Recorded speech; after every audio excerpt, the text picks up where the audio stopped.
Good afternoon to the entire listening community. I'm Carlton Dow, the Executive Director of the Virgin Islands Port Authority.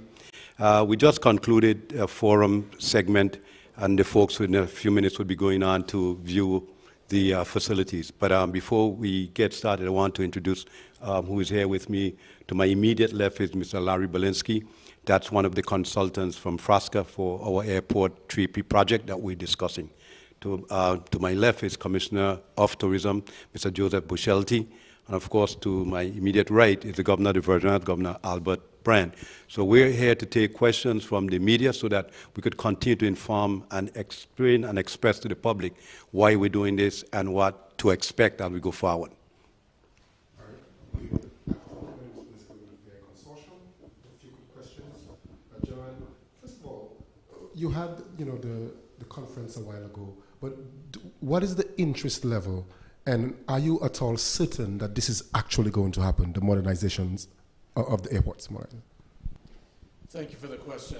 I mean, I think the interest level is very high, as exhibited by the fact that we had more than 60 people there and 9 very highly regarded airport operators on a global basis.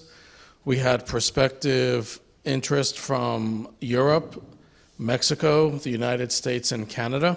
So I think that shows the significant interest in the project and that it is a real project that the industry is considering very seriously. So I wanted to establish that to then move on with my other questions. While matters were being discussed, I think the EDA Executive Director, described St. Thomas as an opportunity zone, at least this area here, and St. Croix as a trade zone. Opportunity sounds better, right? And it appears as if, again, the St. Thomas district getting a little boost here. Can you explain that to me? What type of benefit will St. Croix see in being described as a trade zone? I know trade is good, but respond to that, please. I don't think I know they're not Albert Bryan, Governor of the Virgin Islands. I already mic'd up. Yeah, I have a mic. So the opportunity zone designations there are different federal programs that are running. They're not really being considered that. The economic free trade zone of the South Shore in St. Croix is a local designation. So when these investment zones have different federal benefits to invest in, specifically the opportunity zones that were put on by President Trump and in that administration allow for investment of capital gains into those properties in those zones that you won't pay any taxes on. And then when you cash out 10 years, you don't pay any taxes on the gains from that as well too. So that's a specific South Shore Free Trade Zone is a designation where you have no custom duties in or out in those zones. And what that creates is the opportunity for small manufacturing and other businesses to bring in foreign goods and then export them as U.S. goods. There's also a hub zone, which the entire Virgin Islands is a hub zone. And those have specific economic benefits under the federal government as well. And that's why they're designated that. But I think for this project, St. Croix Airport certainly has the most potential. Okay, and so equal benefits all around. Equal benefits all the way around. St. Croix Airport is actually not, from my memory, and correct me if I'm wrong, Larry, I think in the airport borders the opportunity zone under the from the Trump administration. Right. And also the St. Croix Airport is in an economic enterprise zone, which again is a more recent federal program, and that incorporates part of the airfield as well as areas of land outside the airfield on St. Croix. Okay. Mr. Dow, I think we discussed this briefly in December, but as this is gaining momentum and things are getting closer, can you state clearly in terms how much of the airport will be controlled by Viper and whoever the operator is? Will employees be affected? Current vendors be affected? What are we looking at as this gets closer? Well, what you're starting to get into would be negotiations. But overall, a couple of things we want to make abundantly clear to everybody. The Virgin Islands Port Authority, and by extension, the government of the Virgin Islands, will remain the owners of all the facilities. That's one. Similarly, we're talking about some kind of lease operation That's basically what we're doing. Looking for somebody who would actually bill it out. They'll get, at least they'll have a time to make back their money, make a profit. That's the reality. And somehow I want the public to recognize, and I give an example of what we did with the public-private partnership with the same building we're in. It's not a bad word. We're using private money to do something that's good for the entire public.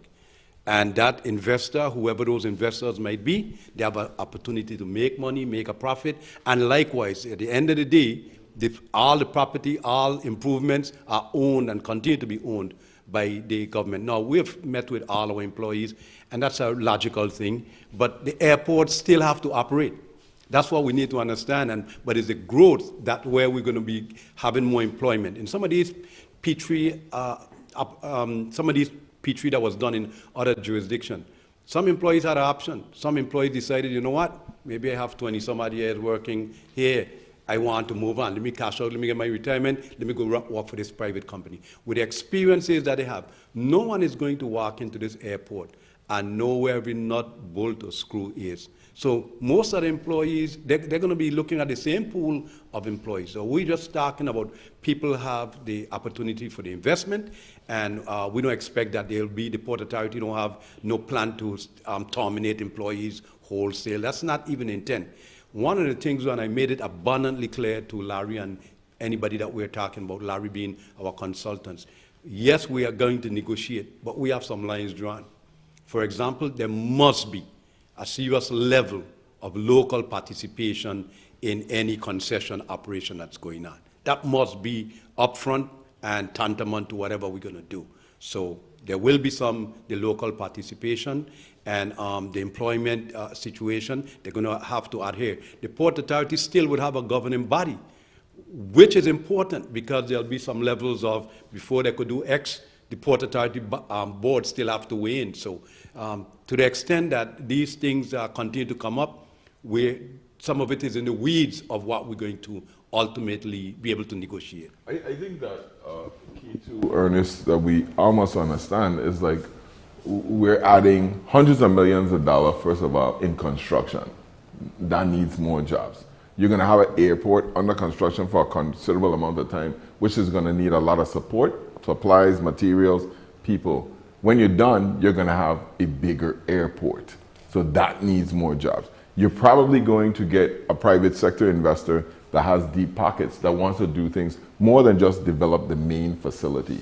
There's private aviation and aircraft travel is becoming more and more popular. The difficulty of travel in the Caribbean. So when you look at your FBOs and who you're going to bring in, your flight centers and where you're going to park all these jets, there's just a huge opportunity here for more jobs.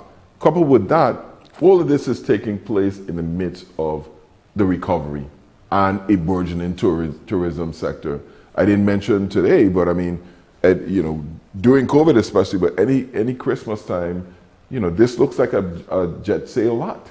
There are jets all over to the point where the jets have to park in Puerto Rico or St. Croix in order to be accommodated here. So the potential for earning is there. And the last thing anybody should be worried about is their job. Throughout the history of the Virgin Islands, the government of the Virgin Islands has made a commitment to keeping our people. Right now, we're fighting to keep our people.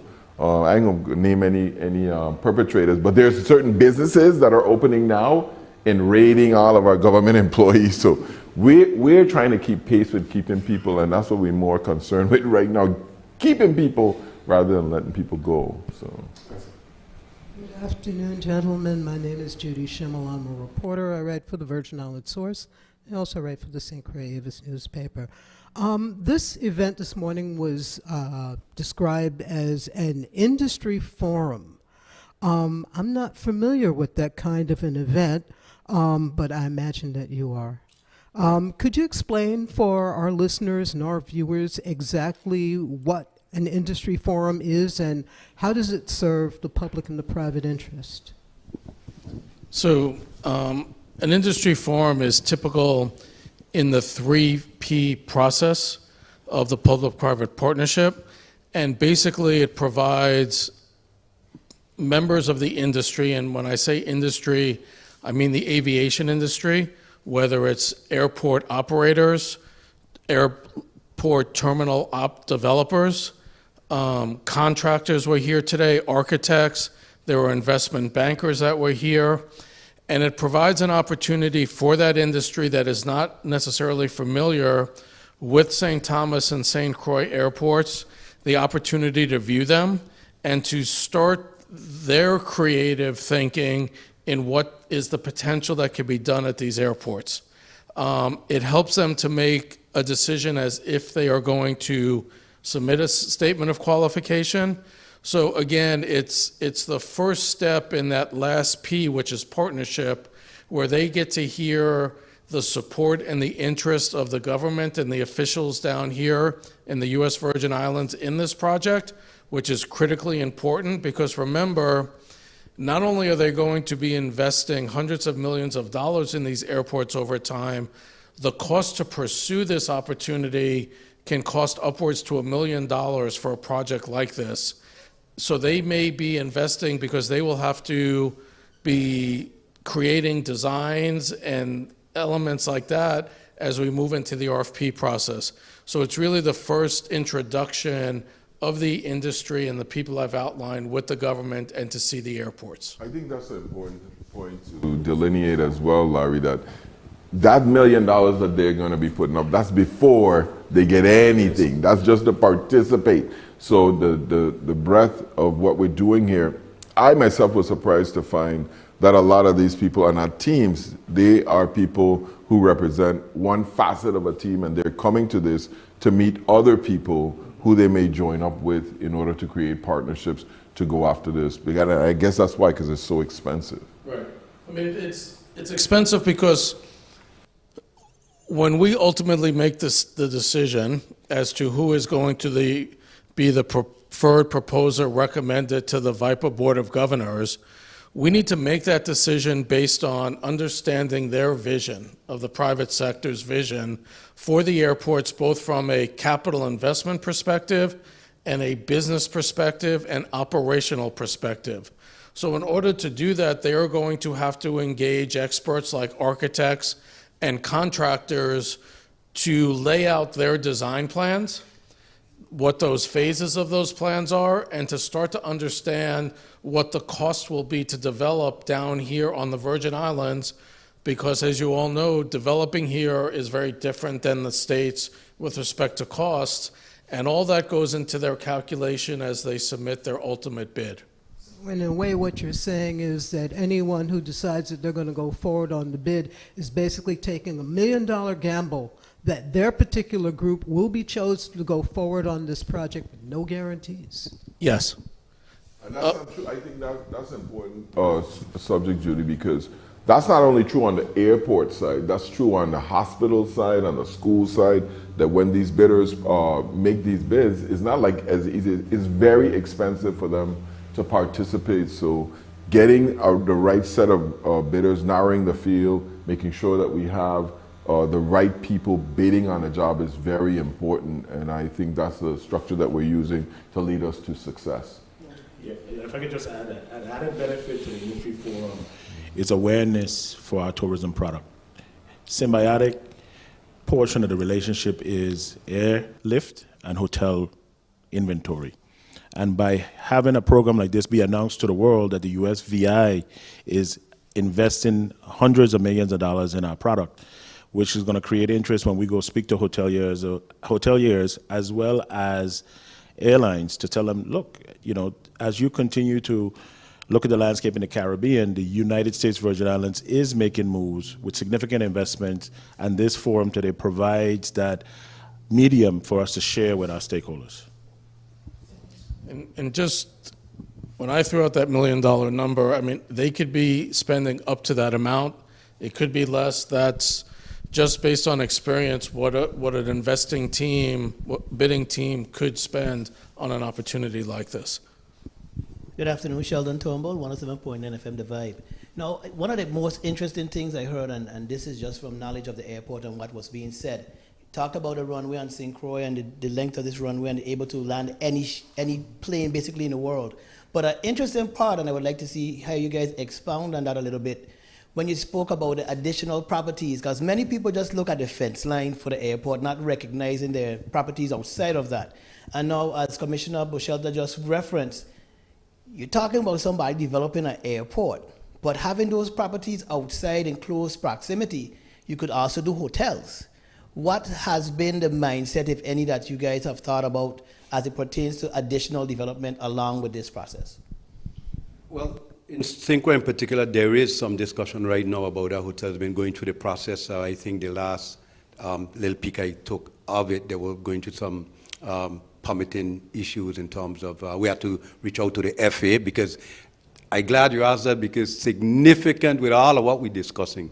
At the end of the day, when you're talking airports, you're talking about the involvement of the FAA. So with the hotel across the Rolston Airport, that's still moving. Mr. Big spoke today about the discussion he's been having along the EDA route and the finance and these kind of things. But I know that what's significant to me most of all is that when you bring all these kind of people together, one, and secondly, some people who had never been to this territory, coming as far as from Europe and Canada and these places. I don't believe it's because they wanted a trip to the Virgin Islands solely why they came. So that in of itself, the opportunities for hotels and so forth, I know that there is some discussion right now with a person that's developing a hotel right now that at least after the first, second quarter, and he see that this hotel get off the ground, he expect to train his eyes on St. Croix. And, so that's good news. So when you open up this kind of avenue with all these kind of investors, but more than that in St. Croix, one of the things we continue to talk about is that 400 acres across the street, not only for hotel, but further away, and you could isolate it, that one of the biggest warehouses outside of Cruzan and Diageo, the Port Authority just built it. It's going to probably in the next couple of months, we're going to open it up. So just as the airport goes, the cargo operation can expand in a huge way as well. So it's not just the hotel opportunities. It's also Speak the cargo. also to the hotels in St. Thomas. You got Beachcomber, which is out for bid. I don't know if that came in yet. You got Emerald Beach, and then you have, what's the one on the end? Yeah. We have, Lindbergh Bay. As a matter of fact, all these airports now, based on some information we saw, are slated for major upgrades. And the RFP, like the governor mentioned, we believe probably in the next maybe month and a half, that would be concluded one way or the other. So it's quite a bit of movement. Now, within the actual plan, and I know in speaking with Director Dow and speaking to Commissioner Boshelta and hearing different commentary from the governor at different times, there are certain specific things that you're looking for in the development of the airport, one being the jet bridge, which everyone talks about.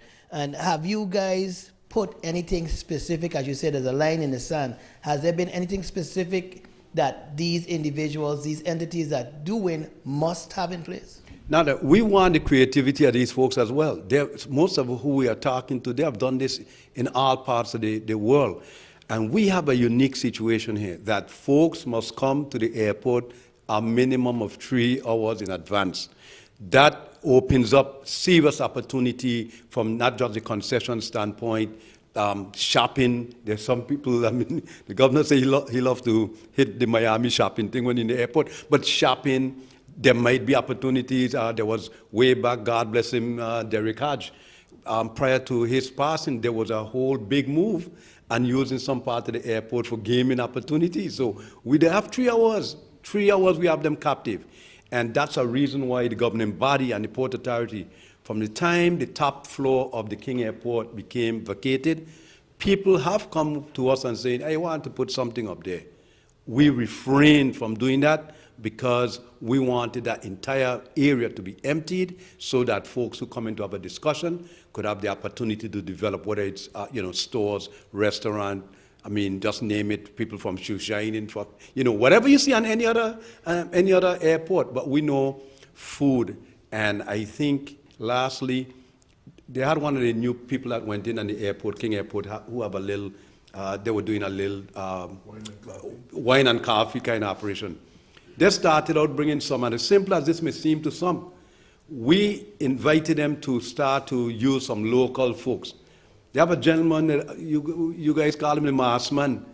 They couldn't keep enough of his product. He can't keep up with the product that they were asking them inside the airport. You know, he had the CMAS and he had the drinks. And of course, they started to, I know Senator White always talk about, but they can't even get party in there. Well, they put 300 party in there a morning, and by the afternoon they were asking who could provide another 300. So while we might think these things are not, you know, they are simple, it is not.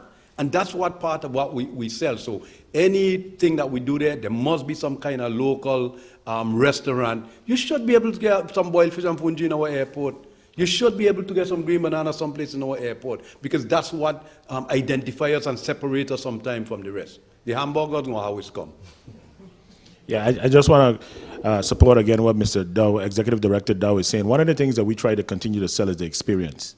And we've all traveled. You go into a terminal that's well done, with options to eat, to shop, to enjoy a libation or two. There's less stress. You're comfortable. You get there early enough. And some people make it a part of their trip is to get to the airport early to buy whatever they want to buy. And I think for us, from a competitive standpoint, anytime we can enhance the experience when people arrive in the territory and when they leave, that's a win for us compared to much of our competition.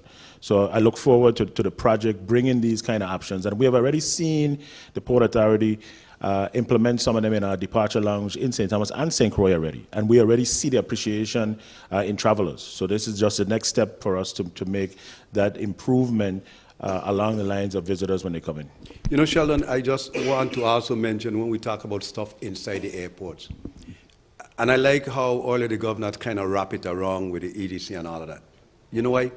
Because when people purchase on their way out, cruise and rum, and when they purchase Captain Morgan and these kind of brand and leave our territory, that's significant.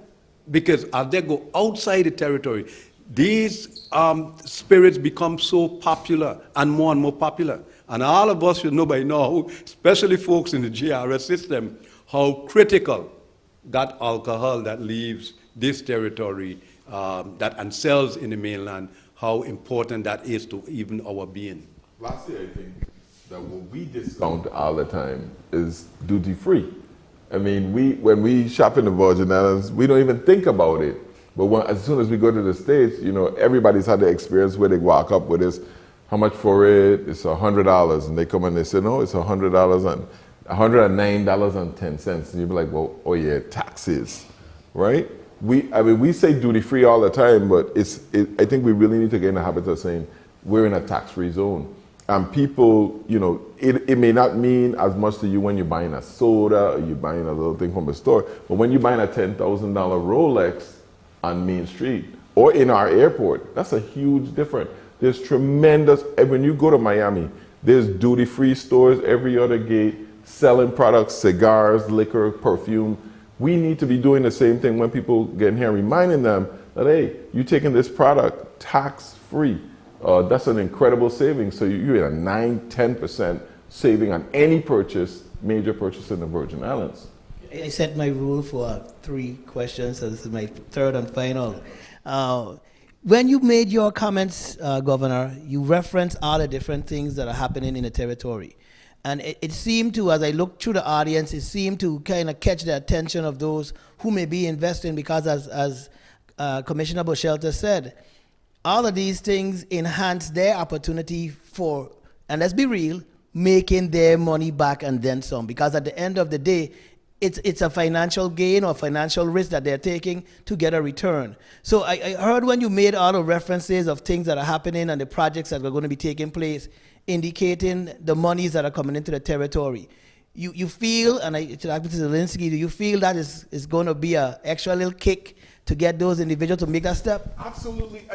You know, there's money to be made, and you know, money is lending at like 6-7% now. I was looking at the numbers particularly for St. Croix, and I noticed 2019 and placements were really high. 2020 we had COVID, 21, 22 we climbing back to what the employments were in 2019. But guess what?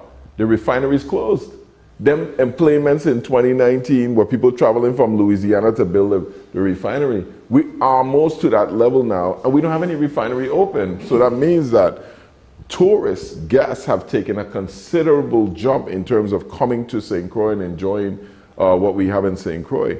That is economic progress. When you're telling these people, I mean, you know, today's world, you have attorneys, you have bankers, and then you have these airport specialists. But all of this investment to be made, people are going to need liquidity, they're going to need legal help, they're going to need contractors for construction. Everybody's paying attention, and my job, wherever I go, is to remind people that, hey, we're a small place with a lot of development to do, and we need help. By this year is 23 now. By June, we're going to have so many projects tied up. Right now, our projects are so tied up, you can't find people to even bid on anything under $5 million. And we got a lot of little projects that need to be done too. So it's our job, every one of us, to go out and tell the world all the time, listen, we open for business, we're expanding, we're building for growth, we're creating the housing opportunities, and we're doing the things to make our community ready to take advantage of these opportunities. And I would just add to that, Governor, one of the ways that the airport, whether it's governmentally operated or privately operated, generates revenue is by increasing the number of passengers that flow through it. And in order to attract more passengers and more growth in that area, the airport works in a collaborative fashion with everything that happens in the Virgin Islands. The more hotels and rooms that are available means that there are more passengers that could be supported here. We don't want to be in a situation where people want to travel through the airport, but they can't get a reservation, a place to stay. So as the tourism industry and the business industry grows, the airport will be there as that gateway to bring in more and more passengers. I want Commissioner Buchalter to speak to the importance of this expansion in terms of the window in which we get passengers between 12 and maybe 6 o'clock, the congestion problems, the baggage problems, and how we actually could get more planes here, but they want to come in that window, but there's nowhere for them to park in doing that. So yeah, I think that's a great point for the St. Thomas Airport. Right. Is that tight window of when the flights leave, predominantly the eastern seaboard, arrive in St. Thomas.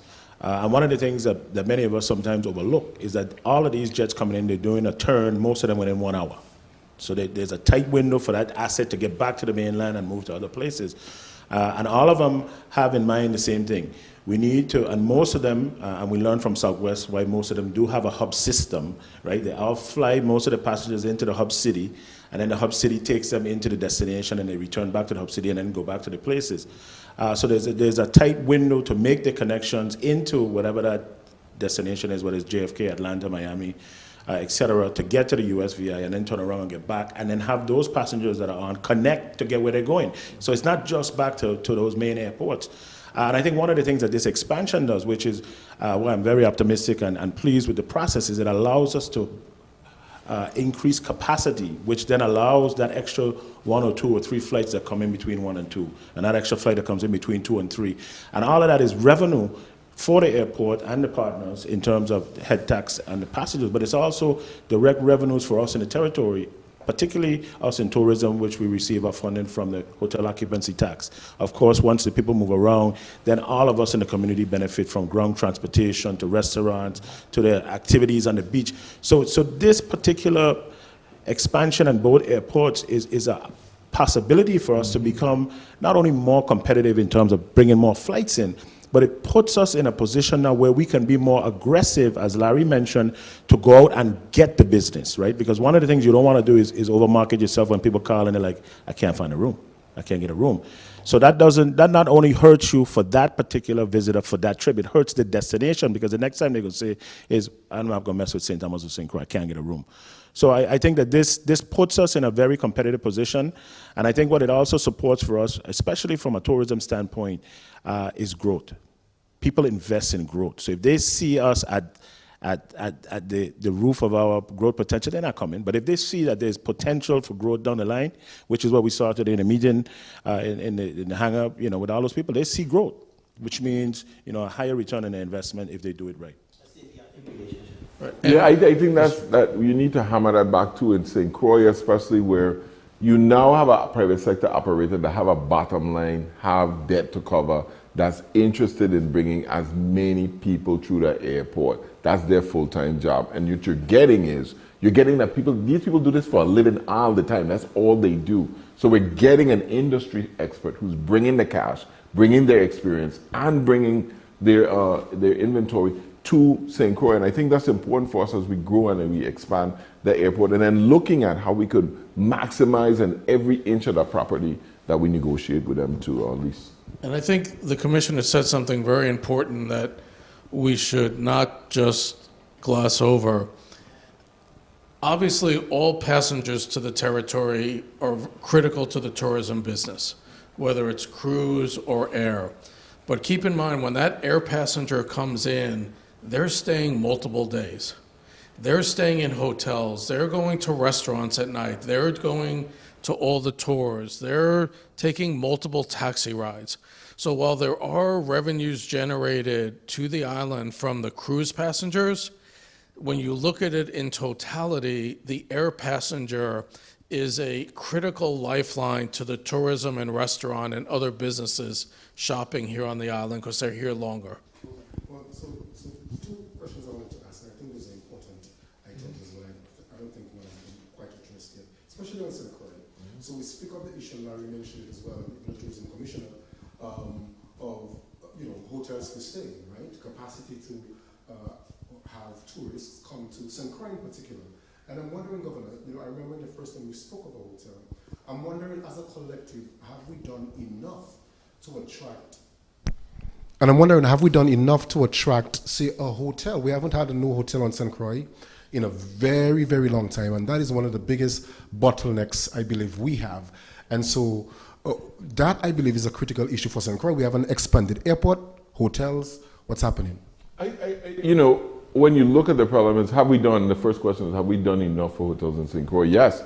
We've been to Chico. We go to the Hotel and Chris conference every year looking for hotel developers. We've courted, like I would say, we kissed many frogs that haven't turned into princes in terms of hotel development, but you got to look at what we're doing on the Key. So we're expanding the hotel development there, King Christian and Selling King Alley, and the expansion going on there, bringing Hibiscus back on, working with Army Corps and trying to get the permit for Malago Bay. There's still rumblings and we're still working on that. We have been averse to talking about a lot of our hotel development because it's like the great unicorn that never comes until we have something firm. You don't even hear me talk about the hotel at the airport because it's almost like you jinx it if you talk about it. But I think in St. Croix, what you're seeing is steady tourism development. And one of the things I want to mention is that's good for local people to be able to get involved and make the investments. You see what's going on in Frederickstead. We're tripling the amount of cruise passengers. Now we lack capacity in terms of excursions. We're working feverishly to help create things for them to do. So slow development of our tourism product on St. Croix is good. And I think the numbers here that we're moving up are saying to people, listen, those people that were coming for construction, they're gone. But we're still getting the numbers up there. That means that people are coming for enjoyment and relaxation. So we'll continue to do the things. But the reality of the situation is construction in the Virgin Islands is probably 8 times what it is in Santo Domingo or St. Lucia or anywhere else right now. Labor in the Virgin Islands is probably 10 times what it is any place else. Regulation is 10 times way more expensive. So what we're focusing now is bringing back our properties that we already have that are underperforming or have not come up to yet. That includes the Divi, which can't find people to come out there to work. Grapetree Shores just opened. Getting the Marriott here in St. Thomas up. Getting Mahogany Run active. Saving Carambola Golf Course. All these things are things that we're actively working on. Sugar Bay, bringing that online, making sure, and I want the public to make sure, as I say this, that we take an active part in what happens at Canal Bay, because we're taking comments right now, and I want personally, I haven't taken a position, but I'll tell you personally, I want a luxury resort back on that property. There's opportunities to do that and still engage the community and have things going on there. So all those things, I think we're working on it. I don't know, defer to Yeah, you. and I just want to say, on East and with regards to the question, we are doing things, and it's on us as a tourism department and on the properties to market themselves as new properties, right? So many of these properties, King Christian, the DV, Taman Reef, I mean, these are properties that were there before, but they are totally renovated, right? So it's not the same property as before. I think the second thing to keep in mind is that we are actively promoting St. Croix right now. We have a promotion that's going on right now that allows for $200 rebate in airfare per person into St. Croix, in addition to a 10% or more if you stay 5 nights and they participate in hotel properties on St. Croix. So there's more collaboration happening with the existing hotels in helping them help themselves in terms of their marketing, right? So people have to know, right, that you made these changes and what's going on, because that in itself helps, right? So from a tourism standpoint, we market the destination from a macro level. But if you're talking about a specific hotel property, we can market on our website, but they also have to go out and say, hey, these are the changes in the property. This is why, for example, Tamarin Reef is now marketing themselves as a 4-star versus where they were before. But it takes a partnership to keep it with the team for that to happen. And of course, lastly, where you really see the change is once these improvements are communicated to the airlines, then they start sending more people because the demand is there from a tourism marketing, and they recognize now that there are properties and inventory to stay, then they send more lift. The shared market is the last piece of that. I think that's the greatest opportunity and has allowed St. Croix to get more airlift, right? So Airbnbs, the increase of those in St. Croix, and the type of visitor that's visiting wants an authentic experience in St. Croix, will be interested in. I've seen people all the way down in Times Square in Airbnb. They want that real experience, so that has helped. That's going to help us generate the airlift that we need to get that big whale that's going to do a 300-room or so hotel. Ernest, one of the things that, to me, that all of us, as we take a step back, and why I appreciate working with the governor and the other folks here, is simply this.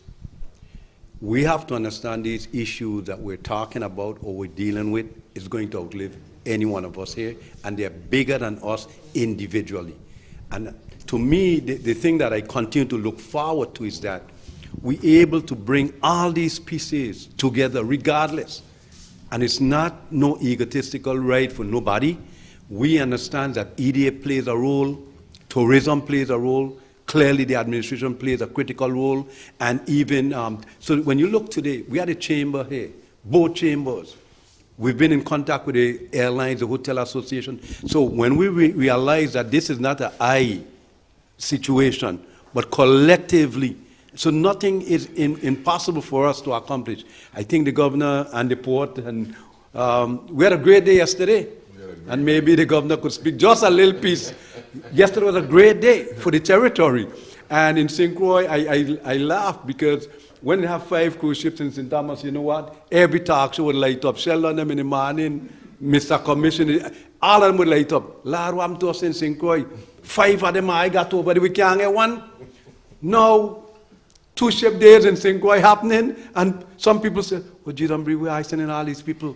So, but we've got to continue to grow and to build. So what's happening in St. Croix is, and when we talk about these public-private relationships, that's a classic as what has happened and what is to come. Because we were able to get an agreement with Royal Caribbean. They're triple among the passengers. And now, you know what, interestingly, when we talk about these kind of things, not that they just triple passengers.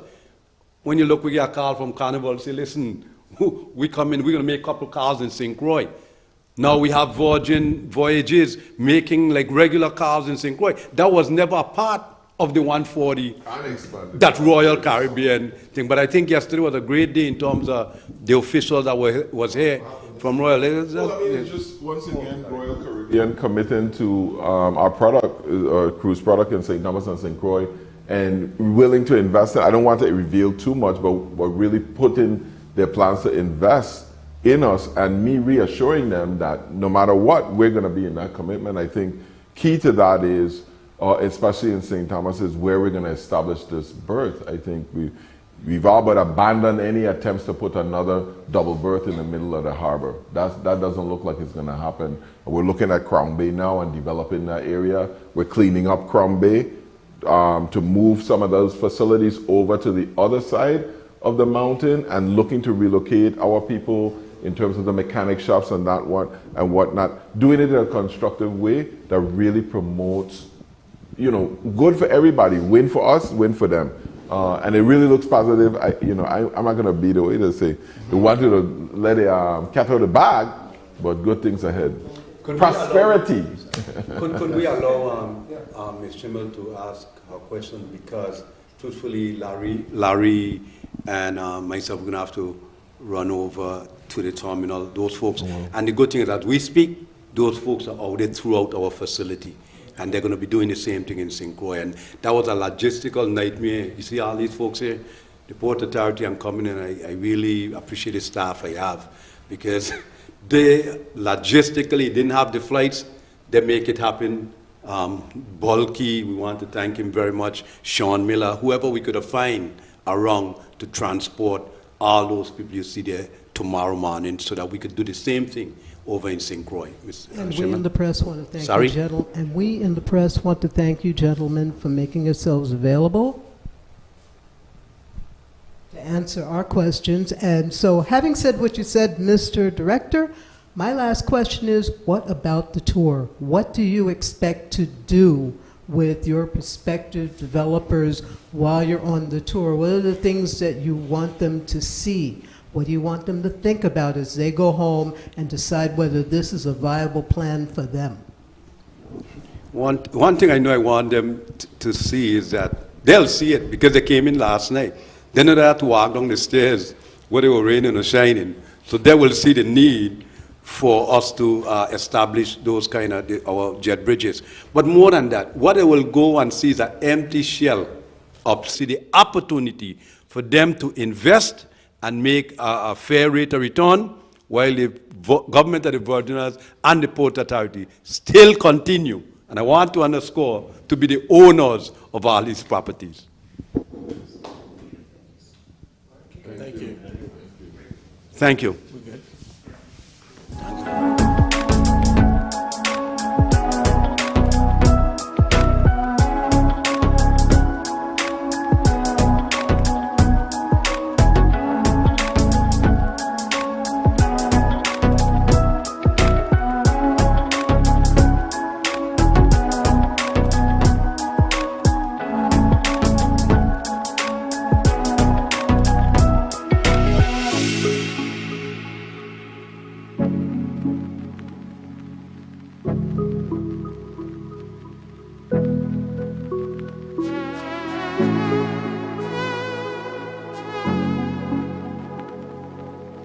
you.